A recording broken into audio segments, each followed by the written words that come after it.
2026-27च्या नीटमध्ये जे काही डिझास्टर झालं होतं, म्हणजे पेपर फुटी प्रकरण असो किंवा मग री एक्झाम देणं असो, याच्यामधून मुलं आज कुठेतरी बाहेर निघालेली आहे, म्हणजे त्यांची एक्झाम आज संपलेली आहे. आता या टेन्शनमधून तर मुलं निघाली. आता एक मुलांचं दुसरं टेन्शन चालू होतं ते म्हणजे ॲडमिशन प्रोसेस. लवकरच आता मुलांची ॲडमिशन प्रोसेस चालू होईल. सगळ्यात पहिलं मुलांना काय करायचं आहे, तर तुम्हाला तुमची काउन्सिलिंग लावून घ्यायची आहे आता.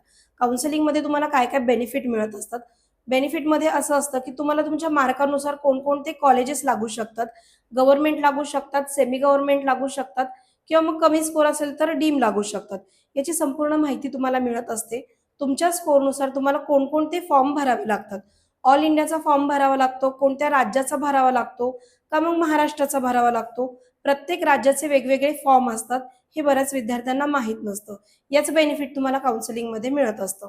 तुम्हाला किती ट्युशन फी लागत असते, तुम्हाला कॅटेगरी वाईज कोणकोणते बेनिफिट मिळत असतात, याची संपूर्ण माहिती तुम्हाला काउन्सिलिंगमध्ये मिळत असते.